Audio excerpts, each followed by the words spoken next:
Hello subscribers, WaluTube again. So, kumusta kayong lahat? So, here we go again. So, we have may view vlog na naman tayo, no? So, pag-uusapan natin ngayon is konting entertainment, tsaka may konting politics, no? Unang pag-uusapan natin ngayon, yung kay Paulo Contis, no, na napasaring siya sa TVJ, no? May pinasaring siya sa may mensahe siya na pinadala sa TVJ, no? So, bago niyan, ang dali lang, inom muna ako ng tea. Medyo nauho ako eh. Sarap ng tea. The best. By the way, andito pala ako sa isang magandang hotel, no, na pwede kang kumain dito, pwede kayong mag-meet with your friends. Pwede dito sa area to. This area is nandito to within alam niyo yung Ayala Manila Bay Mall. Ito yun, may hotel dito na pwede kayong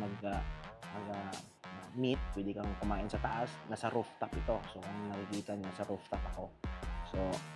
So sige, doon na tayo, diretso na tayo sa pinag-usapan about kay Paulo Contis. So, may pasaring ngayon si Paulo Contis. Ang sabi ni Paulo Contis kay Joy De Leon, Mr. Joy De Leon, mawalang galang na sa inyo. Wala kaming panahon upang pasaringan at tirahin niyo muli ang tahanang pinakamasaya. Pero sa inyo na yang titulo at isaksak nyo sa baga at bitukan nyo ang Itbulaga. Total, kayo na ang panalo sa kaso laban sa amin. Paano kayo rerespetuhin yan kung pangit naman ang ugali ninyong tatlo? Yan po ang sabi ni Paulo Contis. Ipakita ko sa inyo para hindi tayo ma-fake news. Ayan. Okay? Oh. Galing yan kay Paulo Contis. It was posted by Kapuso Alliance fan page, no?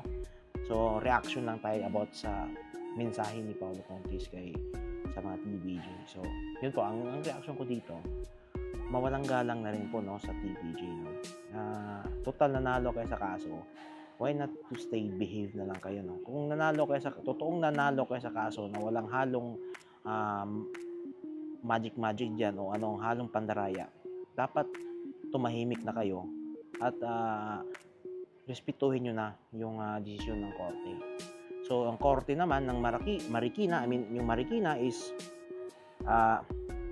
mababor naman sa inyo, TVJ, kagalang-galang na TVJ. So, wala na dapat kayong pasaring o mga masasamang salita na ibabato nyo sa Tape Inc. o sa tahanang pinakamasaya na show. Kasi, ayun, settled na sila doon.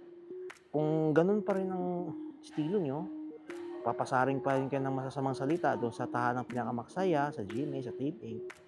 Nagpapatunay lang na kayo talaga ay totoong talunan. Nanalo siguro lang kayo dahil mayroong alam na this. Kung sabi pa sa mga kasama ko, may kasyunduan raw na nangyayari. Kaya ganun ang nangyari. So, sabi nila yan hindi ko to sabing may ebidensya kami, but yun ang kuro-kuro ngayon at ang mga naririnig mga chismis ng mga kilala ko na kaya daw nanalo sa ganyang kabilis ay may kasyunduan daw. Kasi yung kaso daw, klaro naman daw na hindi pinag-aralan, mayroon daw something problem, bakit daw ganyan ang klaseng decision na walang klarong batayan. So, yun po, yun ang naririnig ko from the other people. So, chismis lang yan wala tayong ebidensya na, pero sinasabi ko lang kung ano yung agam-agam na naririnig ko, okay? So, hindi ko sinasabi na may ebidensya ako dyan, pero yun naririnig ko na may kasunduan nga daw nangyayari dahil sa desisyon na ginawa ng Marikina, no? At ang sabi pa daw ay pinipressure niya yung IPO para ilabas yung trademark decision, okay? So, yun ang narinig ko sa mga kakilala ko at saka mga friends ko. Tsaka may sinabi pa na from my friends, mga kakilala ko, na paano daw nakuha ang trademark ng TVJ, ang Itbulaga, na wala naman ng titulo.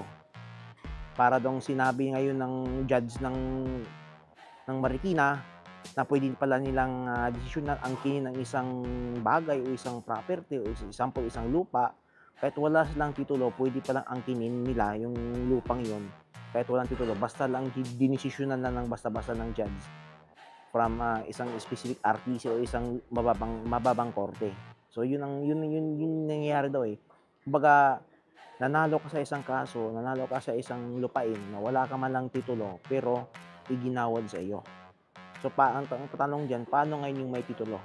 Yung may-ari talaga ng titulong yon. Okay, yun ang tanong diyan, yun ang pinakamalaking tanong diyan na even me I can't answer that.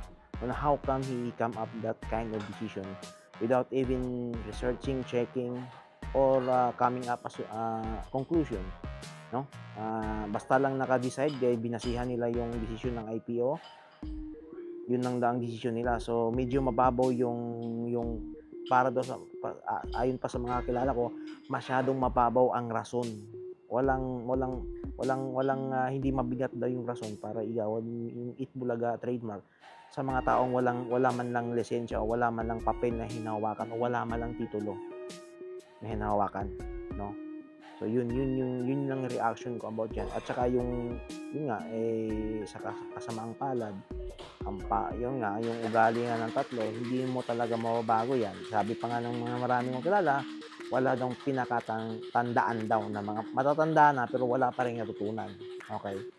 So sabi nila yan. So sad to say na ganun ang masasabi ng tao mismo sa kanilang tatlo, no? Ano ba yan, ang masasabi ko rin diyan, ano ba yan, epekto na rin yan na nawawalan na ka ng advertiser.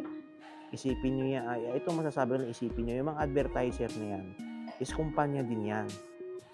So yung mga desisyon na ginawa ngayon ng Marikina RTC, apektado ang mga kumpanya yan. Kung paano, ang nangyari sa desisyon, kung paano nila nanakaw ang isang pangalan na wala man ng titulo o walang dokumento na from the government or approved document or authenticity ang tawag yun of documents. Ang narinig ko nanalo lang ba daw si GDL, paiyak-iyak daw sa korte. Totoo kaya yun? Kaya lang daw nanalo daw, paiyak-iyak sa korte. Mayroon daw pang Best Famas Award daw ang sabi. So yun po. So dumating na yung food ko, pero hayaan ko lang ilagay yung food yan.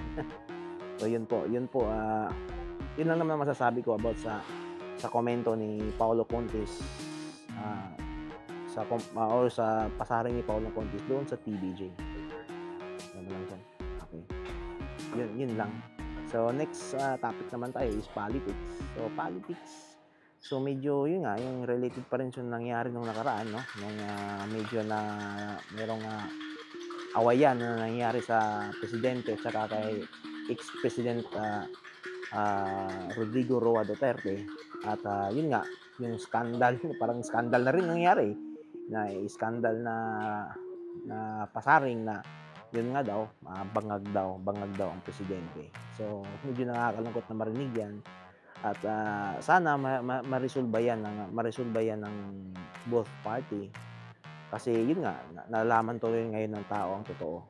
So nakakalungkot marinig, diba? Nakakalungkot malaman na ganun pala talaga. So hoping BBM and also Rodrigo Roa Duterte will talk on this. I believe, naniniwala ako sa sinasabi ni Digong talaga, that the president is a user. But mas maganda sana kung masasabi ko lang kay ex-president Rodrigo Roa Duterte na mas okay sana kung mas maglabas pa siya ng dokumento to support his claims, to support his statement regarding that Bongbong Marcos is a cocaine user, is a hardcore, or it's in Filipino word, bangag. Bangag. Masakit mang marinig pero bangag talaga daw. So hoping the ex-president would release his documents to support his claims. Yun ang maganda doon. So yun lang masasabi ko. So by the way, shout out dyan mga Iskonians, shout out sa mga Iskonians, at saka kay Yorme, hoping that you're always healthy at palagi ka pa rin tumutulong sa mga tao dyan sa tahanang pinakamasaya. Yan lang masasabi ko. So a job well done guys, at saka especially kay Yorme dahil sa pagtulong ng maraming mga tao. It is a very big help na rin sa mga kababayan nating nangangailangan, no? So yun lang naman masasabi ko. So At siya nga pala 'no, nung nakaraan na meron ata kuwan sa'kin, content 'no, kay isang, TVG vlogger daw, TVG vlogger. Hindi ko lang napanood yung video, pero ito lang masasabi ko sa iyo sa mga TVG vlogger. Kahit anong gawin yung paninira, ang sasabihin lang namin is katotohanan. Nothing but the whole truth. Kung may problema kayo, hindi ko na kasalanan 'yan kung may problema kayo sa sinasabi naming katotohanan. Of course, masasaktan kayo kasi nasanay kayo sa kasinungalingan, eh. Once na sinasabi namin ang katotohanan, masasaktan talaga kahit masasaktan. At talaga yung sakit niyan hanggang sa buto. Kasi 'pag sinasabi naman katotohanan, talagang tagos yan hanggang sa buto. Yun lang masasabi ko sa inyo, guys. So, good luck din sa inyo and hoping that you will change. So, magbago na rin kayo, no? Kayo, not only TVG but the TVJ vloggers and the TVG Amaw vloggers daw, Amaw vloggers daw. Hindi ko na, sorry for the bad words, but totoo naman, no? So, sige guys, salamat sa pakikinig and thank you and God bless sa lahat. God first. Bye-bye.